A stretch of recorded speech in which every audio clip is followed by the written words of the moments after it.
नमस्कार, मैं गौरव आप सभी का आपके अपने चैनल जी गुरुकुल में स्वागत करता हूं। और आज हम डिस्कस करेंगे लिमिट पार्ट 2। लिमिट पार्ट 2 में हम लोग डिस्कस करेंगे लिमिट की प्रॉपर्टीज के बारे में, लिमिट पर बेस्ड फॉर्मूलों के बारे में, लिमिट पर बेस्ड क्वेश्चंस के बारे में। इसके साथ साथ हम लोग कुछ फंक्शन के एक्सपेंशन भी डिस्कस करेंगे, ठीक है। लेकिन आज का क्लास स्टार्ट करने से पहले पिछले क्लास में हमने जो जो पढ़ा एक बार हम लोग उसको रिकॉल कर लेते हैं, ठीक है। फिर हम लोग आज के क्लास में प्रोसीड करेंगे, ठीक है। तो देखिए, पिछले क्लास में हमने आपको बताया था लिमिट के बारे में, लिमिट ऑफ अ फंक्शन के बारे में, ठीक है। तो हमने आपको बताया था कि limit of a function mainly क्या इंडिकेट करता है, मेनली इंडिकेट करता है नियरनेस को, ठीक है। लिमिट ऑफ अ फंक्शन जो होता है ये मेनली किसको इंडिकेट करता है, लिमिट ऑफ अ फंक्शन जो होता है मेनली नियरनेस को इंडिकेट करता है, क्लोजनेस को क्या करता है, इंडिकेट करता है, ठीक है। लिमिट ऑफ अ फंक्शन होता क्या है, तो हमने आपको बताया था कि भैया लिमिट ऑफ अ फंक्शन की एक ऐसी प्रॉपर्टी है, ठीक है, याद रखिएगा। लिमिट ऑफ अ फंक्शन क्या है, तो फंक्शन की एक ऐसी प्रॉपर्टी है, सारी बात समझ, जो क्या करता है, फंक्शन के बिहेवियर को एक्सप्लेन करता है। याद रखिएगा, लिमिट क्या होता है, तो फंक्शन की एक ऐसी प्रॉपर्टी है जो क्या करता है, फंक्शन के बिहेवियर को, ठीक है, किसके बिहेवियर को, तो भैया फंक्शन के बिहेवियर को एक्सप्लेन करता है, ठीक है, around a certain point, around a certain input, ठीक है। तो क्या करता है भैया, याद रखिएगा, तो सिंपल तरीके से आप बोल सकते हो कि लिमिट क्या होता है, तो लिमिट ऑफ अ फंक्शन, ठीक है, फंक्शन का ही लिमिट होता है, ठीक है, फंक्शन का ही क्या होता है, तो फंक्शन का ही लिमिट होता है, ठीक है, जो क्या करता है, तो भैया वो जो है, ठीक है, फंक्शन के बिहेवियर को एक्सप्लेन करता है अराउंड अ सर्टेन इनपुट, ठीक है। हमने आपको बताया था कि भैया लिमिट क्या होता है, ठीक है। तो हमने आपको एक फंक्शन के थ्रू लिमिट समझाने की कोशिश की थी, ठीक है। तो हमने आपको बताया था कि भैया मान लो कि हमारे पास ये एक फंक्शन है, ठीक है, यही एग्जांपल हमने पिछले क्लास में भी लिया था, ठीक है। क्या था एग्जांपल भैया, तो f of x equal to x square minus 9 upon x minus 3, ये एग्जांपल था, ठीक है। ये हमारे पास एक फंक्शन था, ये हमने फंक्शन लिया था, ठीक है। अच्छा, फिर हमने आपको बताया था कि भैया आप देखो इस फंक्शन को कि किस वैल्यू पर, ठीक है, किस इनपुट पर ये फंक्शन अनडिफाइंड हो जा रहा है, ठीक है। तो आप देख सकते हो कि अगर हम लोग यहाँ पे f ऑफ 3 रखते हैं, है ना, अगर हम यहाँ पे x की वैल्यू 3 रखते हैं तो ये जो फंक्शन है वो अनडिफाइंड हो जा रहा है। ये किस फॉर्म पे आ जा रहा है, तो ये 0/0 के फॉर्म पे आ जा रहा है ना। अच्छा, 0/0 के फॉर्म को हमने क्या बताया था, हमने बताया था कि भैया ये इनडिटरमिनेंट फॉर्म होता है, ठीक है।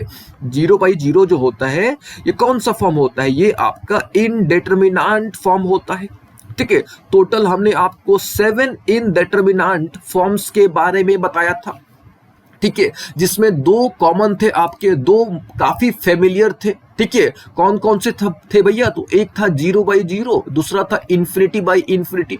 ये दोनों इनडिटरमिनेंट फॉर्म आपको अक्सर मिल जाएंगे, ठीक है। अच्छा, फिर हमने आपको क्या बताया था, ठीक है, हमने आपको बताया था कि भैया सबसे पहले वो पॉइंट खोजो, वो इनपुट खोजो जिस पर आपका फंक्शन क्या हो जा रहा है, अनडिफाइंड हो जा रहा है, ठीक है, या जिस पर फंक्शन जो है वो किस फॉर्म पे कन्वर्ट हो जा रहा है, तो जिस पर वो फंक्शन जो है वो इनडिटरमिनेंट फॉर्म पे कन्वर्ट हो जा रहा है, ठीक है। अच्छा, फिर हमने आपको क्या बताया था कि भैया हम लोग 3 तो नहीं ले सकते हैं, ठीक है, 3 तो नहीं ले सकते हैं, वी कांट टेक 3, है ना, because on taking 3 the function get undefined, function जो है इनडिटरमिनेंट फॉर्म पे आ जाएगा, ठीक है ना। But we can take those value which are closer to 3, हम लोग वो वैल्यू ले सकते हैं जो 3 के काफी क्लोज है, 3 नहीं ले सकते, but we can take those value which are closer to 3, ठीक है। तो फिर हमने आपको एक सिंबल बताया था, इस तरह का सिंबल बताया था। तो इस सिंबल का मतलब क्या था कि भैया x टेंड्स टू 3, हमने x की वैल्यू लिया लेकिन 3 नहीं लिया, हमने 3 नहीं लिया, हमने 3 के क्लोजर वैल्यू लिया, ठीक है। हमने आपको बताया था कि ये जो सिंबल होता है एरो का, ये सिंबल क्या इंडिकेट करता है, तो ये सिंबल इंडिकेट करता है टेंड्स टू को, क्लोज टू को, अप्रोचेस टू को, ये इंडिकेट करता है, ठीक है। ये सब हमने आपको बताया था, ठीक है। तो आप 3 के क्लोज 2 तरीके से जा सकते हो, है ना, एक लेफ्ट के थ्रू जा सकते हो, एक राइट के थ्रू जा सकते हो, ठीक है। तो हमने आपको बताया था कि भैया अगर आप लेफ्ट से क्लोज जाते हो 3 के, आप राइट से क्लोज जाते हो किसके, 3 के, तो आपको एक कॉमन वैल्यू मिलेगा, है ना, आपको क्या मिलेगा, एक कॉमन वैल्यू मिलेगा, है ना, and that value is called limit of that function, that value is called limit of that function. ठीक है ना, क्लियर है ना अच्छे तरीके से। ठीक है, फिर हमने आपको बताया था कि आपको अगर कोई फंक्शन मिलता है तो पहले चेक कर लो, क्या चेक कर लो कि भैया वो इनडिटरमिनेंट फॉर्म पे है क्या, यानी अगर उसमें कोई इनपुट डालते हो तो क्या वो इनडिटरमिनेंट फॉर्म पे आ रहा है कि नहीं आ रहा है। ठीक है, तो अगर वो इनडिटरमिनेंट फॉर्म पे आ रहा है तो सबसे पहले आपको कोशिश करनी है, ठीक है, सबसे पहले आपको क्या करनी है, कोशिश करनी है कि भैया इनडिटरमिनेंट फॉर्म से, ठीक है, फिर से सबसे पहले आपको देखना है, सबसे पहले आपको एक फंक्शन मिलेगा, ठीक है, और फंक्शन में देखना कि क्या उसमें कोई भी इनपुट डालने पर आपको इनडिटरमिनेंट फॉर्म प्राप्त हो रहा है कि नहीं। ठीक है, अगर इनडिटरमिनेंट फॉर्म प्राप्त हो रहा है तो आप किसी भी तरीके से, आप कुछ भी करके, आप रेशनलाइज करो, फैक्टराइज करो, कुछ भी करके आपको उस फॉर्म को कन्वर्ट करना है। किस फॉर्म पे कन्वर्ट करना है, तो डिटरमिनेंट फॉर्म पे आपको कन्वर्ट करना है। ठीक है, अच्छा, डिटरमिनेंट फॉर्म पे कन्वर्ट करने के बाद आपको सिंपली वो वैल्यू पुट कर देनी है। ठीक है, सिंपली पुट दैट वैल्यू, कौन सी वैल्यू, जिस पर वो जो फंक्शन हो रहा था आपका अनडिफाइंड, वही सिंपली आपको वैल्यू पुट कर देनी है। ठीक है, लेकिन सबसे पहले आपको इनडिटरमिनेंट फॉर्म को आपको डिटरमिनेंट फॉर्म पे लाना होगा। ठीक है, तो ये सब बेसिक चीजें हमने बताया था। ठीक है, हमने आपको बताया था कि अगर आप लेफ्ट से जाते हो तो आपको जो वैल्यू मिलता है उसको बोलेंगे LHL, राइट से जाते हो तो आपको जो वैल्यू मिलेगा उसको बोलेंगे RHL। ठीक है, और हमने आपको बताया था कि जब भी LHL और RHL बराबर हो जाएगा, LHL और RHL बराबर हो जाएगा तो लिमिट एग्जिस्ट करता है ना। अच्छा, तो उम्मीद है आपको ये सब चीजें याद आ गई होंगी, हमने रिकॉल कर दिया। ठीक है, अच्छा, मान लो कि ये सब आपको नहीं समझ आया, ठीक है, पिछले क्लास में जो हमने समझाया आपको नहीं समझ आया, अभी जो हमने रिकॉल किया ये सब भी आपको नहीं समझ आया, तो कोई नहीं, हम लोग कुछ अलग तरीके से आपको समझाने की कोशिश करते हैं। ठीक है, मान लो, ठीक है, मान लो क्या, कि मान लो आपके पास एक पॉलीगन है। ठीक है, मान लो कि आपके पास क्या है, पॉलीगन है। ठीक है, और वो जो पॉलीगन है ना, मान लो कि आपके पास क्या है, एक पॉलीगन है। ठीक है, और वो जो पॉलीगन है वो कहाँ इंस्क्राइब्ड है, तो वो एक सर्कल में इंस्क्राइब्ड है। ठीक है, इंस्क्राइब्ड का मतलब आपको पता होगा, है ना, सर्कल का मतलब भी पता होगा, पॉलीगन का मतलब भी पता होगा। तो पॉली का मतलब क्या, तो पॉली का सिंपल सा मतलब होता है मेनी, है ना, पॉली का मतलब क्या होता है, मेनी। गोन का मतलब क्या होता है, तो आपको पता है साइड। तो आपके पास सिंपल मान लो कि एक मेनी साइडेड फिगर है, मेनी साइडेड क्लोज फिगर है। ठीक है, और उस मेनी साइडेड क्लोज्ड फिगर को, अब कुछ भी हो सकता है, ट्रायंगल ले लो। ठीक है, सबसे पहले हम लोग क्या करेंगे, एक ट्रायंगल लेंगे, ट्रायंगल को कहां डालेंगे, ट्रायंगल जो है किस में क्या है, इंस्क्राइब्ड है। ठीक है, ट्रायंगल जो है इंस्क्राइब्ड है, किस में इंस्क्राइब्ड है, तो सर्कल में। ठीक है, और ये सब आपको पता होना चाहिए, इंस्क्राइब्ड क्या होता है, सर्कमस्क्राइब्ड क्या होता है। ठीक है, चलिए, तो हम लोग क्या करते हैं, सबसे पहले हम लोग क्या करते हैं, एक सर्कल ले लेते हैं और इस सर्कल के अंदर हम लोग एक ट्रायंगल क्या करते हैं, इंस्क्राइब्ड कर देते हैं, ट्रायंगल डाल देते हैं। ठीक है, तो यहाँ पे देखो, यहाँ पे आपको काफी ज्यादा स्पेस मिल जाएगा, है ना, यहाँ पे काफी ज्यादा स्पेस क्या हो जाएगा, मिल जाएगा। आ रही बात समझ में। अच्छा, अब इसी सर्कल में हम लोग क्या करते हैं, देखिए हम लोग कर क्या रहे हैं, हम लोग पॉलीगन को इंस्क्राइब्ड कर रहे हैं, किसमें इंस्क्राइब्ड कर रहे हैं, तो एक सर्कल में, एक circle of certain radius, a circle of certain vote radius में हम लोग क्या कर रहे हैं, इंस्क्राइब्ड कर रहे हैं। आ रही बात समझना। ठीक है, देखिए मेरा टारगेट सिंपल सा है, ठीक है, क्योंकि हमको ऐसा लग रहा है कि यहाँ पे आपको जो हमने समझाया हो सकता है कि आपको समझ नहीं आया हो। ठीक है, दैट इज वाई हम आपको कुछ अलग तरीके से समझाने की कोशिश कर रहे हैं। ठीक है ना, तो यहाँ पे हमने क्या किया, एक सर्कल लिया ऑफ सर्टेन रेडियस, उसके अंदर हमने एक ट्रायंगल डाल दिया। ठीक है, तो क्या यहाँ पे हम लोग बोल सकते हैं कि भैया जो ट्रायंगल का एरिया है सर्कल के एरिया के काफी क्लोज है, नहीं बोल सकते हैं। ठीक है, क्योंकि हम लोग लिमिट की बात कर रहे हैं और लिमिट का एक ही मतलब है, क्या है मतलब भैया, क्लोजनेस, नियरनेस। ठीक है, तो क्या हम लोग यहाँ पे अगर हम लोग ट्रायंगल डालते हैं तो क्या हम लोग बोल सकते हैं क्या कि भैया ट्रायंगल का जो एरिया है काफी क्लोज है एरिया ऑफ सर्कल के, नहीं बोल सकते, काफी डिफरेंस है। देख लो यहाँ पे बहुत सारा गैप आपको दिख जाएगा, है ना, यहाँ पे आपको बहुत सारा क्या दिख जाएगा, गैप दिख जाएगा। तो आप नहीं बोल सकते कि भैया एरिया ऑफ ट्रायंगल जो है वो काफी क्लोज है एरिया ऑफ सर्कल के, आप एकदम नहीं बोल सकते। ठीक है, अच्छा, अब हम क्या करते हैं, इसके अंदर यानी सेम सर्कल के अंदर हम एक क्वाड्रिलेटरल इंस्क्राइब्ड करते हैं, एक क्वाड्रिलेटरल इंस्क्राइब्ड करते हैं। ठीक है, तो अब जो है ये जो क्वाड्रिलेटरल का एरिया है, थोड़ा सा क्लोज आया, किसके थोड़ा क्लोज आया, तो भैया थोड़ा सा क्लोज आया, किसके क्लोज आया, तो एरिया ऑफ सर्कल के। फिर हम क्या करते हैं, फिर यहाँ पे हम एक पेंटागन डालते हैं, ठीक है। देखिए ये जो ट्रायंगल हो गया आपका, क्वाड्रिलेटरल हो गया, पेंटागन, हेक्सागन, हेप्टागन, ये सारे क्या है, सारे पॉलीगन है, सारे क्या है, सारे पॉलीगन है। और यहाँ पे हम लोग एक रेगुलर पॉलीगन डाल रहे हैं, नॉट डाल रहे हैं, इंस्क्राइब्ड कर रहे हैं, डालना सही वर्ड नहीं रहेगा, यहाँ पे हम लोग इंस्क्राइब्ड कर रहे हैं, ठीक है। और कहाँ पे, तो सर्कल में इंस्क्राइब्ड कर रहे हैं, ठीक है। तो हम लोग बोल सकते हैं कि ट्रायंगल का जो एरिया है वो काफी दूर है, किससे दूर है, एरिया ऑफ सर्कल से। जैसे ही हमने क्वाड्रिलेटरल इंस्क्राइब्ड किया, थोड़ा सा क्लोज आया, एरिया ऑफ सर्कल के थोड़ा क्लोज आया। अच्छा, अब हम क्या करते हैं, अब हम पेंटागन डाल के देखते हैं, ठीक है। तो पेंटागन यानी 5 साइड, तो ये हो गया 1, ये 2, ये मान लो हो गया 3, ठीक है, ये हो गया मान लो 4, और ये हो गया मान लो कितना, 5, तो ये थोड़ा और क्लोज आया, है ना। अच्छा, अब हम क्या करते हैं, एक हेक्सागन डाल देते हैं, नोट डाल देते हैं, इंस्क्राइब्ड कर देते हैं, किसमें, सेम सर्कल में। तो देखो ये हो गया 1, 2, है ना, 3, ये मान लो 4 हो गया, ये हो गया 5, और ये कितना हो गया, 6 हो गया। तो काफी क्लोज आया, यहाँ पे काफी दूर था, यानी एरिया ऑफ जो ट्रायंगल था, एरिया ऑफ सर्कल के एरिया से काफी दूर था। यहाँ थोड़ा क्लोज आया, यहाँ थोड़ा और क्लोज आया, यहाँ थोड़ा और क्लोज आया। आरी बात समझना। तो इसका मतलब क्या हुआ कि अगर हम लोग n की वैल्यू 3 रखते हैं, यानी हम लोग एक ट्रायंगल पुट करते हैं, ठीक है, ट्रायंगल पुट करते हैं, तो थोड़ा सा क्या आएगा, थोड़ा सा क्लोज आएगा।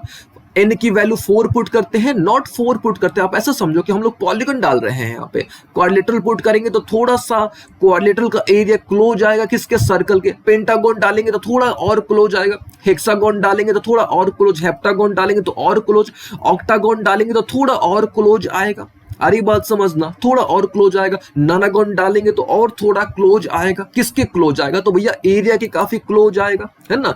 तो ये जो पॉलीगन है आपका, ठीक है, ये जो पॉलीगन है इसका एरिया का लिमिट क्या है, पॉलीगन का, यहाँ जो आप पॉलीगन डाल रहे हो इसका एरिया का लिमिट क्या है, तो एक ही है भैया, एरिया ऑफ पॉलीगन का लिमिट क्या है, that is area of circle. Simple सी बात है, एरिया ऑफ क्या चीज, सर्कल। तो जैसे जैसे आप पॉलीगन का साइड बढ़ाओगे, जैसे जैसे आप नंबर ऑफ साइड पॉलीगन का इंक्रीज करोगे, है ना, तो पॉलीगन का जो एरिया है काफी क्लोज आएगा, किसके काफी क्लोज आएगा भैया, तो एरिया ऑफ सर्कल के काफी क्लोज आएगा। अरे बात समझ में ना। तो हम लोग बोल सकते हैं क्या कि लीम एरिया यानी एरिया ऑफ पॉलीगन का जो लिमिट है वो क्या है, एरिया ऑफ सर्कल है, बोल सकते हैं ना। तो उम्मीद अभी आपको समझ आया होगा। तो एरिया ऑफ पॉलीगन का लिमिट एरिया ऑफ सर्कल है। इसका मतलब ये हुआ कि अगर हम लोग number of polygon, not number of polygon, polygon का जो साइड है अगर हम बढ़ाते जाएंगे, ठीक है, बढ़ाते जाएंगे तो वो जो पॉलीगन का जो एरिया है वो काफी क्लोज आ जाएगा, किसके क्लोज आ जाएगा, तो सर्कल के काफी क्लोज आ जाएगा। यानी एरिया ऑफ पॉलीगन का लिमिट क्या है, तो भैया एरिया ऑफ सर्कल है, ठीक है। तो लिमिट का एक ही मतलब है क्लोजनेस, ठीक है, क्लोजनेस, ठीक है, नियरनेस, सिंपल सी बात है, ठीक है। तो उम्मीद है अब आपको समझ आया होगा, ठीक है। और ये भी देख लो, ये भी आपको समझना जरूरी है क्योंकि आपको हमेशा मैथमेटिकल फॉर्म पे ही आपको फंक्शन मिलेंगे और आपको देखना होगा कि क्या भैया ये इनडेटरमिनेंट फॉर्म पे है कि डेटरमिनेंट फॉर्म पे है। इनडेटरमिनेंट फॉर्म पे है तो आपको डेटरमिनेंट फॉर्म पे लाना पड़ेगा, ठीक है। तो जैसे ये था तो इनडेटरमिनेंट फॉर्म पे था तो इसको हमने डेटरमिनेंट फॉर्म पे लाया। जब डेटरमिनेंट फॉर्म पे आ गया तो भैया वैल्यू पुट कर दो, क्योंकि बार बार आप वो तरीका नहीं अपना सकते, बार बार आप वैसी वैल्यू चूज करोगे पहले कि भैया जिस फंक्शन पे वो अनडिफाइंड हो जाए, फिर उसके आप लेफ्ट जाओगे, राइट जाओगे, फिर आप कॉमन वैल्यू चूज करो तो काफी उसमें टाइम लग जाने वाला है ना। तो आपको ये सब नहीं करना, आपको फंक्शन दिया जाएगा, आप देखना कि भैया क्या वो इनडेटरमिनेंट फॉर्म पे है, ठीक है। अगर है तो उसको डेटरमिनेंट फॉर्म पे लाओ, अब कुछ भी करके लाओ आप डेटरमिनेंट फॉर्म पे, भी आपके ऊपर है। जैसे जैसे देखो यहाँ पे, जैसे ये फंक्शन था हमारे पास, ठीक है, जैसे ये फंक्शन था, अब ये तो अभी किस फॉर्म पे है, ये अभी तो भैया ये इनडेटरमिनेंट फॉर्म पे है, ठीक है। लेकिन हमने क्या करना है, इसको डेटरमिनेंट फॉर्म पे लाना है। तो कैसे लाएंगे, तो यहाँ पे हम लोग सिंपली फैक्टराइज कर देंगे। तो यहाँ पे देखो ये a square minus b square के फॉर्म पे है क्या, आपको पता है ना कि 9 को आप लिख सकते हो 3 का स्क्वायर, तो इसको लिख सकते हैं क्या, x plus 3 into x minus 3 upon क्या है x माइनस 3। तो ये आपका कैंसिल हो गया, है ना, ये क्या हो गया आपका कैंसिल हो गया। तो अब देखो अब क्या बचा, f of x equal to x plus 3 बचा कि नहीं बचा। तो ये क्लियर कट कि भैया ये किस फॉर्म पे है, ये डिटर्मिनेंट फॉर्म पे है ना। अब इसको हमने क्या किया, इन डिटर्मिनेंट फॉर्म से हमने डिटर्मिनेंट फॉर्म पे लाने की कोशिश की। कैसे करा, तो फैक्टराइज करा। ठीक है, तो कुछ भी करके आपको जो सही लगे, बस टारगेट एक ही होना चाहिए कि इन डिटर्मिनेंट फॉर्म पे है तो डिटर्मिनेंट फॉर्म पे लाओ, वैल्यू पुट करो, वही वैल्यू पुट कर देना जिस पर वो फंक्शन अनडिफाइंड हो रहा था, जिस पर वो फंक्शन इनडिटरमिनेंट फॉर्म पे आ रहा था। वैल्यू पुट करोगे आपको आपका लिमिट मिल जाएगा, उस फंक्शन का लिमिट मिल जाएगा। आ रही बात समझना। तो लिमिट का एक ही मतलब है कि लिमिट जो होता है फंक्शन के बिहेवियर को एक्सप्लेन करता है अराउंड अ सर्टेन इनपुट। ठीक है, और ये तरीका भी आपको समझ आ गया होगा। क्या है भैया ये तरीका, तो सिंपल से इसका लॉजिक है कि भैया जितना नंबर ऑफ साइड बढ़ेगा उतना पॉलीगन का जो एरिया है सर्कल के एरिया के काफी क्लोज होगा। लेकिन मैक्सिमम क्या होगा, मैक्सिमम पॉलीगन का एरिया क्या होगा, बराबर तो कभी हो नहीं सकता है, लेकिन मैक्सिमम काफी क्लोज कितना हो सकता है, तो भैया एरिया ऑफ सर्कल के। तो हम लोग बोल सकते हैं कि लीम एरिया ऑफ पॉलीगन, यानी एरिया ऑफ पॉलीगन का लिमिट क्लोजनेस कितना है, तो भैया एरिया ऑफ सर्कल है। ठीक है ना, तो यहां तक उम्मीद आपको समझ आ गया होगा। ठीक है, तो जैसे जैसे आप नंबर ऑफ साइड बढ़ाओगे, as number of polygon of side बढ़ाओगे, तो पॉलीगन का एरिया काफी क्लोज आते जाएगा। किसके काफी क्लोज आते जाएगा, एरिया ऑफ सर्कल के। तो हम लोग बोल सकते हैं कि जो limit of area of polygon है वो एरिया ऑफ सर्कल है, और उसको मैथमेटिकली हम लोग इस प्रकार से लिख सकते हैं। ठीक है ना, यहां तक उम्मीद आपको समझ आ गई होगी बात है। ठीक है, अच्छा यहां तक क्लियर हो गया। अच्छा तो यहां पे देख लो, यहां पे आपके पास एक फंक्शन गिवन। अब देखो ध्यान से, क्या ये फंक्शन, ठीक है, क्या ये फंक्शन डिटरमिनेंट फॉर्म पे है कि इनडिटरमिनेंट फॉर्म पे, पहले ये समझ लेना।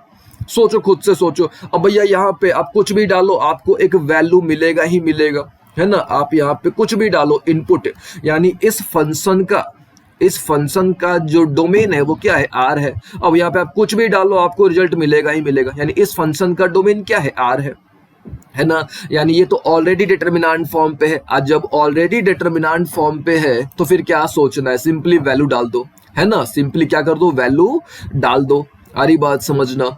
ठीक है, अच्छा अगर आपको नहीं पता है कि भैया हमको केवल वैल्यू डालना है, ठीक है, तो वही काम करो, फिर 2 के लेफ्ट जाओ, 2 के राइट जाओ, फिर देखो कि भैया कौन सा कॉमन वैल्यू है। तो यहाँ पे कॉमन वैल्यू आपको 4 मिल रहा है, तो 4 रिजल्ट आएगा। लेकिन इतना भी नहीं करना है, ठीक है, क्योंकि हमने आपको बताया कि ये जो प्रोसीजर है काफी टाइम टेकिंग प्रोसीजर है। ठीक है, तो आपको देखना है बस कि क्या डिटरमिनेंट फॉर्म पे है कि नहीं है। अगर नहीं है तो लाओ वैल्यू डाल दो, काम खत्म। ठीक है, तो इसका रिजल्ट कितना आ गया, तो इसका रिजल्ट कितना आ गया, 4 आ गया। ठीक है, कैसे पढ़ेंगे इसको हम लोग, तो as x approaches to positive 2 at both direction. ठीक है, तो as x approaches to positive 2, यानी पॉजिटिव 2 का मतलब 2 सिंपल समझो। ठीक है, तो दोनों तरफ 2 के दोनों तरफ जाया गया, यानी लेफ्ट भी जाया गया, राइट भी जाया गया, तो हमको एक कॉमन क्लोज वैल्यू मिला, and that common value is called limit of that function. ठीक है, तो सिंपल सा डेफिनेशन है कि लिमिट क्या करता है, तो लिमिट जो होता है, आप बोल सकते हो कि भैया मेनली इंडिकेट करता है फंक्शन के बिहेवियर को। एक लाइन में सिंपल सा, नियर अ पार्टिकुलर इनपुट, एक लाइन में सबसे आसान सा डेफिनेशन है। लिमिट क्या करता है भैया, तो लिमिट जो होता है फंक्शन के बिहेवियर को एक्सप्लेन करता है, और किसके, अराउंड पार्टिकुलर इनपुट। ठीक है, और लिमिट जो है, जैसे हमने आपको बताया था पिछले क्लास में भी, ये सेकंड मोस्ट इंपॉर्टेंट कॉन्सेप्ट है कैलकुलस का, है ना। फर्स्ट इंपॉर्टेंट कॉन्सेप्ट कौन सा था, फंक्शन, जो हमने आपको अच्छे तरीके से फंक्शन बता रखा है। ठीक है, तो उम्मीद है आपको अब लिमिट का आइडिया हो गया होगा, और किस प्रकार से रिप्रेजेंट करते हैं लिमिट को, है ना, ये सब आपको हमने ऑलरेडी बता रखा है। ठीक है, और किस प्रकार से निकालते हैं ये सब भी हमने आपको बता रखा है, लेकिन हम लोग सारी चीजों को एक बार रिकॉल करेंगे। ठीक है, चलिए उसके बाद हम लोग जो है ना लिमिट के फॉर्मूलाज, लिमिट पर बेस्ड कुछ ऑपरेशंस, एक्सपेंशंस, क्वेश्चंस डिस्कस करेंगे। ठीक है, ये देखिए ये कौन सा है, तो ये भैया आपका LHL है। ठीक है, देखिए यहाँ पे E होगा, ये लेफ्ट है। ठीक है, ये क्या है, आपका E है, लेफ्ट। तो लेफ्ट हैंड साइड हमने आपको बताया था कि भैया ये जो सिंबल है ये क्या इंडिकेट कर रहा है, तो ये इंडिकेट कर रहा है भैया x tends to A from left. क्या इंडिकेट कर रहा है, तो x tends to A from left. याद आ रहा है ना, ये सब हमने बताया था। ये क्या इंडिकेट कर रहा है, तो ये इंडिकेट कर रहा है भैया x tends to A tends to बोलो या अप्रोचेस टू बोलो फ्रॉम राइट, ठीक है। और जब भी आपका LHL और RHL बराबर होता था तो हम लोग क्या बोलते थे कि भैया LHL और RHL बराबर है, तो हम लोग बोलते थे कि भैया लिमिट एग्जिस्ट कर रहा है, ठीक है, लिमिट एग्जिस्ट कर रहा है, ठीक है। तो याद रखिएगा जब भी आपका LHL और RHL, ठीक है, और LHL RHL कैसे निकाला जाता है ये भी हमने आपको बताया था, ठीक है। यहाँ पे लिख भी देते हैं कि LHL कैसे निकाला जाता है, ठीक है। चलिए देखिए क्या तरीका था, तो हमने आपको बताया था सबसे पहले lim x tends to a from left लिखना है, फिर f ऑफ a, यहाँ पे देखिए थोड़ा फॉल्ट हो गया लिखने में, ठीक है। यहाँ पे क्या होता है आपका f of a minus h होता है, फिर हम लोग इसको रिप्लेस करते हैं h टेंड्स टू 0 से, ठीक है, और फिर ये स्टेप होता है, ठीक है। तो ये स्टेप आपको याद रखना है, इस प्रकार से आप LHL कैलकुलेट करते हो। RHL में कुछ नहीं करना होता है भैया, जहां है माइनस डाल दो प्लस, ठीक है, जहां पे है क्या चाहिए माइनस वहां पे डाल दो प्लस, ठीक है, ये स्टेप। और फिर लास्ट में आपको क्या करना होता है, रिप्लेस कर देना होता है, ठीक है।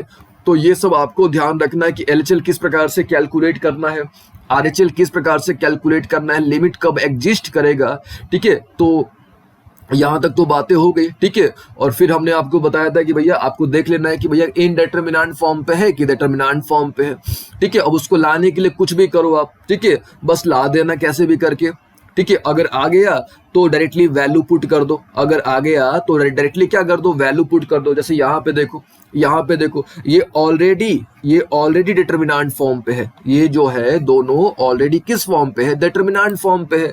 आज जब डिटर्मिनेंट फॉर्म पे है तो भैया क्या सोचना है, वैल्यू डालो सिंपल, ठीक है, डाल दो वैल्यू। तो 2 इंटू कितना 4 माइनस 4 प्लस कितना 6, कितना आ गया भैया, यहाँ पे 2 चौका 8 में से 4 गया 4 6 10, यानी आ गया यहाँ पे कितना 10। यहाँ पे देखो ऑलरेडी ये डेट फॉर्म पे है, ठीक है, तो रिजल्ट कितना निकल गया -1, ठीक है। तो अगर ऑलरेडी डिटर्मिनेंट फॉर्म पे है तो तब तो कुछ सोचना ही नहीं है, ठीक है। आप फैक्टराइज करते हो, रेशनलाइज करते हो, तो ये सब क्यों करते हो भैया, तो एक ही टारगेट है कि अगर वो इनडिटर्मिनेंट फॉर्म पे है तो उसको दैट फॉर्म पे लाना है, दैट फॉर्म पे आ गया वैल्यू पुट करो, काम खत्म। चलिए यहाँ पे कुछ देख लेते हैं, यहाँ पे देखिए फैक्टराइज वाला, ठीक है। तो यहाँ पे देखिए, यहाँ पे आपके पास एक फंक्शन है, तो देखो ध्यान से, क्या देखो कि भैया क्या ये फंक्शन, ठीक है, क्या ये फंक्शन, अब देखो यहाँ पे लीम x टेंड्स टू -3 निकालना है, ठीक है। अच्छा हम इसका 2 वर्जन निकालते हैं, एक निकालते हैं लीम x टेंड्स टू 3 पे, ठीक है। तो देखो ध्यान से 3 पर आप करोगे तो ये फंक्शन क्या हो जाएगा, ये जो फंक्शन है अनडिफाइंड हो जाएगा, ठीक है, यानी इनडिटर्मिनेंट फॉर्म पे चला जाएगा। तो फिर क्या करोगे, इसको फैक्टराइज करोगे, आप फैक्टराइज करोगे तो ये डेट फॉर्म पे आ गया। और जब डेट फॉर्म पे आ गया तो सिंपली वैल्यू डाल दो, है ना। तो सिंपली क्या करोगे, वैल्यू डाल दोगे, तो 3 + 3 कितना आ गया 6 आ गया, है ना। 3 + 3 सिंपली कितना आ गया 6 आ गया। लेकिन यहाँ पे बोला क्या गया था, यहाँ पे आपको बोला गया था कि भैया x टेंड्स टू -3। तो अब देखो यहाँ पे -3 पे, ठीक है, -3 पे तो ये डिटर्मिनेंट फॉर्म पे ही है। अगर आप -3 डालते हो तब तो ये कोई दिक्कत नहीं है, डेट फॉर्म पे ही है, तो सिंपली वैल्यू डाल दो। तो -3 स्क्वायर हो गया ना, -9, फिर -3 है ना। तो ये 9 - 9 कितना हो गया 0, और 0 अपन -6 कितना आ जाएगा, 0 अपॉन -6 कितना आ गया 0 आ गया। तो ये तो ऑलरेडी डेट फॉर्म पे था, ठीक है, लेकिन एट x = -3 पे डेट फॉर्म पे था, ठीक है। लेकिन अगर आप 3 देखते हो तो ये इन डेट फॉर्म पे था, तो उसको आपको डेट फॉर्म पे लाना है, उसके लिए आपको फैक्टराइज करना पड़ेगा। जब डेट फॉर्म पे आ गया तो वैल्यू पुट कर दो, ठीक है। एक रेशनलाइज वाला देख लेते हैं, ठीक है। तो यहाँ पे देखो, ठीक है, यहाँ पे देखो, तो यहाँ पे आपको रेशनलाइज करना पड़ेगा, ठीक है। और पहले आप चेक कर लो यहाँ पे क्या ये डेट फॉर्म पे है कि आपका है कि नहीं है, डेट फॉर्म पे है कि इन डेट फॉर्म पे है, ठीक है। तो यहाँ पे देखो अगर h की वैल्यू 0 रखते हो तो ये इन डेट फॉर्म पे है, तो इसको क्या करोगे आप, इन डेट फॉर्म पे है तो इसको डेट फॉर्म पे लाओगे। अब डेट फॉर्म पे लाने के लिए आप क्या करोगे, रेशनलाइज करोगे। चलो तो यहाँ पे इसको हम क्या कर देते हैं, रेशनलाइज कर देते हैं, ठीक है। और ये सब हमने अच्छे तरीके से आपको पिछले क्लास में बता रखा है, ठीक है, हमने आपको अच्छे तरीके से सारी चीजें बता रखी है, ठीक है। चलिए ये हो गई बात। अब देखो यह a - b और a + b हो गया, तो क्या होता है आपको पता है, a² - b² होता है ना। नीचे में क्या हो गया, नीचे में जो बचा उसको लिख दो एज इट इज, ठीक है ना। यहाँ तक एकदम क्लियर है ना अच्छे तरीके से। अब देखो भैया क्या ये डेट फॉर्म पे आया कि नहीं आया, तो ये भैया डेट फॉर्म पे आ गया। ये देखो a और a कैंसिल, है ना, ये h और h कैंसिल, तो क्या बच गया, लीम h टेंड टू 0, है ना, lim h tends to 0 1 upon under root A plus H plus under root A, और एच तो 0 है, तो यहाँ पे सॉल्व करोगे देन यू गेट कितना 1 upon root A plus 1 upon root A plus root ए, तो हमको कितना मिल जाएगा 1 अपॉन 2 रूट ए मिल जाएगा। ठीक है, तो बस वही रूल है। ठीक है, चलिए यहाँ तक क्लियर हो गया ना। तो हमने कौन कौन सा डिस्कस कर लिया, देखिए यहाँ पे हमने डायरेक्ट सब्स्टिट्यूशन मेथड भी डिस्कस कर लिया, फैक्टराइजेशन मेथड भी डिस्कस कर लिया, रेशनलाइजेशन मेथड भी डिस्कस कर लिया। ठीक है ना। अब बचा कौन कौन सा, अब बचा आपका इन्फिनिटी वाला, ट्रिग्नोमेट्री वाला और ई वाला यानी एक्सपोनेंशियल वाला। ठीक है, एक्सपोनेंशियल। ठीक है, अब इन तीनों को, ठीक है, इन तीनों को स्टडी करने से पहले हमको कुछ बेसिक चीजों को समझना होगा। ठीक है, कुछ बेसिक चीजों को, कुछ बेसिक फॉर्मूलों को समझना होगा। ठीक है, चलिए यहाँ तक तो उम्मीद है आपको सारी बातें समझ आई होंगी, कैसे आप सॉल्व करोगे, लिमिट कैसे कैलकुलेट करोगे। ठीक है, तो बस वही आपको देख लेना है इन डेट फॉर्म पे है कि नहीं है। इन डेट फॉर्म पे अगर है तो डेट फॉर्म पे लाना। ठीक है, सिंपली वैल्यू पुट कर देना और आपको आपका रिजल्ट मिल जाएगा। ठीक है ना। अब देखिए, अब इन्फिनिटी वाला है, अब इन्फिनिटी वाला हमने अभी तक आपको बताया नहीं। ठीक है, लेकिन आज हम लोग इन्फिनिटी कंप्लीट डिस्कस करेंगे। ठीक है, इन्फिनिटी वाला हम लोग कंप्लीट आज डिस्कस करेंगे। हमने आपको ट्रिग्नोमेट्रिक भी नहीं बताया, तो हम लोग ट्रिग्नोमेट्री भी आज कंप्लीट, आज की क्लास में कंप्लीट डिस्कस करेंगे। ठीक है ना। उसके बाद ये वाला जो है आपका एक्सपोनेंशियल, ई वाला जो नंबर है ना, ई वाला भी हमने आपको नहीं बताया। ठीक है, और ई की वैल्यू आपको पता होगा कि भैया इसकी वैल्यू 2.14 होती है, 2 से 3 के बीच में आती है। ठीक है, तो ये सब अभी तक हमने नहीं बताया आपको। ठीक है, तो चलिए सबसे पहले कुछ फॉर्मूला थोड़ा डिस्कस कर लेते हैं, फिर आगे बढ़ते हैं। ठीक है, देखिए यहाँ तक तो उम्मीद आपको समझ आ गया होगा। चलिए यहाँ पे देखिए, यहाँ पे कुछ रूल्स हैं, पहले वो रूल्स पहले डिस्कस कर लेते हैं। ठीक है, पहला रूल क्या है, तो अगर यहाँ पे कांस्टेंट रहेगा, ठीक है, यहाँ पे कांस्टेंट रहेगा तो आपको वही रिजल्ट मिल जाएगा। यहाँ पे अगर कांस्टेंट है तो आपको वही रिजल्ट मिल जाएगा। ठीक है, क्योंकि यहाँ पे वेरिएबल रहेगा तब ना आप कुछ ना कुछ पुट करोगे, है ना। यहाँ पे तो ऑलरेडी कांस्टेंट है तो वही रिजल्ट आ जाएगा। ठीक है, अच्छा अगर यहाँ पे एक्स रहा, ठीक है, तो आप ए पुट करोगे तो वापस आपको वही मिल जाएगा। ठीक है, चलिए यहाँ पे देखिए, यहाँ पे अगर सी, ठीक है, अगर आपको लीम एक्स टेंड्स टू ए निकालना है, किसका निकालना है, सी टाइम्स एफ ऑफ एक्स, तो सी को तो आप बाहर छोड़ दो सिंपल, और इसका आप लिमिट कैलकुलेट कर लो। एफ ऑफ एक्स का आप क्या कर दो, लिमिट कैलकुलेट कर लो। क्योंकि देखो सुनो ध्यान से, सिंपल सी बात है, लिमिट आप किसका निकालोगे, लिमिट तो फंक्शन का ही ना होता है, कांस्टेंट का तो लिमिट होता नहीं है ना। वैसे कांस्टेंट भी एक फंक्शन है, लेकिन यहाँ पे आपको वहां पे आप क्या पुट करोगे, ठीक है, आप कुछ भी पुट करोगे आप, तो आपको रेंज वही मिलना है। ठीक है, तो यहाँ पे आपको डोमेन और रेंज कुछ है नहीं, दोनों तो सेम होगा।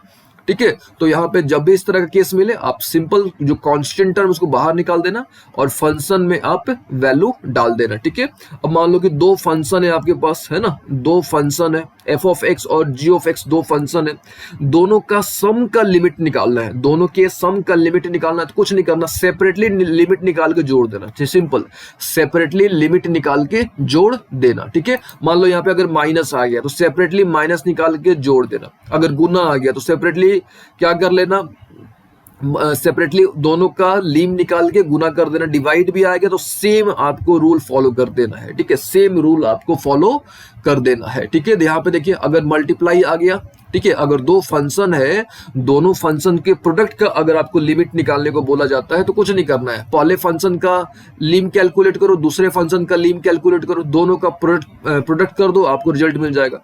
दो फंक्शन है, दोनों के डिवीजन का आपको लीम कैलकुलेट करना है, तो सेपरेटली दोनों का आप लीम कैलकुलेट कर लो और लीम कैलकुलेट करने के बाद डिवाइड कर दो, है ना। अच्छा यहाँ पे देखिए, ये वाला फॉर्मेट देखिए, ये वाला यहाँ पे क्या है, ये रेडिकल फॉर्म पे है। ठीक है, ये देखिए रेडिकेंट्स, ये आपको पता होगा। यहाँ पे देखिए a to the power m और यहाँ पे n होता है, तो ये जो पूरा होता है, पूरा सिस्टम, इसको हम लोग क्या बोलते हैं, इसको हम लोग बोलते हैं रेडिकेंट। ठीक है, ठीक है, इसको रेडिकल्स बोलते हैं, और अंदर वाले को बोलते हैं रेडिकेंट, अंदर वाले को हम लोग क्या बोलते हैं, रेडिकेंट बोलते हैं, है ना। और ये जो n होता है, n को हम लोग क्या बोलते हैं, ऑर्डर बोलते हैं, है ना, n को हम लोग क्या बोलते हैं, ऑर्डर बोलते हैं। ठीक है, तो अगर इस फॉर्मेट पर रहा तो कुछ नहीं करना है, आपको पूरे का निकाल लेना है। ठीक है, पूरे फंक्शन का, क्योंकि आपको फंक्शन से मतलब है। ठीक है, आपको फंक्शन का लिमिट कैलकुलेट करना है। ठीक है, और एक दो पॉइंट और यहाँ पे स्क्वायर रूट है, अगर यहाँ पे n की वैल्यू 2 आती है तो वो स्क्वायर रूट हो जाएगा। तो और आपको पता होना चाहिए कि under root f of x जो होता है वो ग्रेटर इक्वल टू 0 होता है, ठीक है। और स्क्वायर रूट फंक्शन के बारे में हमने आपको बता रखा है, ठीक है। अगर पावर के फॉर्म पे आता है तो वही काम करना है आपको, फंक्शन का लिम कैलकुलेट कर लेना है, फिर उसका जो पावर वो पावर लगा देना है, ठीक है। तो ये सब बेसिक्स है, आपको ध्यान में रखने हैं, ठीक है। ये बेसिक ऑपरेशंस है, ठीक है। ये सब किसके बेसिक ऑपरेशंस हैं? तो ये सब बेसिक ऑपरेशंस है लिमिट के, ठीक है। बेसिक ऑपरेशंस हैं, ये किसके बेसिक ऑपरेशंस है? तो भैया लिमिट के, ठीक है। चलिए, तो ये सब आपको ध्यान में रखना है, ठीक है। चलिए, ये सब हो गई बात यहाँ तक, उम्मीद आपको समझ भी आया होगा, ठीक है। जैसे ये क्वेश्चन है यहाँ पे देख लीजिए, तो देख लेना पहले कि भैया डेट फॉर्म पे है कि इन डेट फॉर्म पे है। तो ये क्लियर कट किस फॉर्म पे है? डेट फॉर्म पे। वैल्यू डाल दो, सिंपल क्या कर दो? वैल्यू डाल दो, ठीक है। या इसको आप अगर आप इसको अच्छे तरीके से करना चाहते हो तो देखो यहाँ पे तीन फंक्शन है। ये एफ ऑफ एक्स एक फंक्शन, इसको एफ ऑफ एक्स मान लो, इसको जी ऑफ एक्स मान लो, इसको एच ऑफ एक्स मान लो, ठीक है। तो सिंपली आप इसको अलग अलग भी कर सकते हो, ठीक है। लेकिन इतना करने की आवश्यकता नहीं है, सिंपली आप वैल्यू डाल दो, आपको आपका रिजल्ट मिल जाएगा, ठीक है। लेकिन एक प्रोसीजर होता है, ठीक है। जैसे यहाँ पे देखिए, यहाँ पे क्या है? तो यहाँ पे आपको 3x + 4 का होल स्क्वायर, इसका लीम कैलकुलेट करना है एट x टेंड्स टू 3 पे, ठीक है। तो आप एक काम कर लेना, देख लेना कि भैया डेट फॉर्म पे है कि इन डेट फॉर्म पे है। तो ये ऑलरेडी डेट फॉर्म पे, वैल्यू डाल देना, ठीक है। लेकिन अगर आपको प्रोसीजर वाइज, अगर ऑपरेशन वाइज करना है तो यहाँ पे क्या है? पहले 3x है, तो 3x का अलग आप लीम कैलकुलेट करोगे, फिर 4 का अलग लीम कैलकुलेट करो, फिर स्क्वायर करोगे, रिजल्ट आपको वही मिलने वाला, ठीक है। आप यहाँ पे देखो, करके भी देख लो, यहाँ पे डायरेक्टली आप 3 पुट करो, तो 3 और 3 कितना हो गया? 9, और 9 और 4 कितना? 13 का स्क्वायर करोगे तो कितना आ गया? 169, ठीक है। तो आप कुछ भी करो, प्लस माइनस डिवाइड मल्टीप्लाई करो, आपको वही रिजल्ट मिलने वाला है, ठीक है। चलिए, यहाँ तक तो क्लियर हो गई बात, ठीक है। यहाँ पे एक क्वेश्चन है, ये थोड़ा देख लो आप एक बार। यहाँ पे एक क्वेश्चन है, तो ये देखो पहले कि डेट फॉर्म पे है कि इन डेट फॉर्म पे है, ठीक है। तो क्लियर कट आपको आइडिया लग जाएगा कि भैया ये जो है ना, ये जो है आपका इन डेट फॉर्म पे है, ठीक है। ये जो है आपका किस फॉर्म पे है? इन डेट फॉर्म पे है। क्यों? क्योंकि अगर आप 4 पुट करते हो तो 4 का स्क्वायर कितना हो गया? 16 है ना, 16 और 8 24, और यहाँ पे 24, यानी 0/0 के फॉर्म पे है। 0/0 यानी ये इन डेट फॉर्म पर है। तो सबसे पहले क्या करोगे? इसको आप डेट फॉर्म पे लाओगे, है ना, डेट फॉर्म पे लाओगे। अब उसके लिए फैक्टराइज करना पड़ेगा, तो इसको फैक्टराइज करोगे तो ये आएगा, और ये यहाँ से ये कैंसिल हो गया। तो अब देखो, अब ये जो है डेट फॉर्म पे आ गया। अब डेट फॉर्म पे आ गया तो वैल्यू पुट कर दो, ठीक है।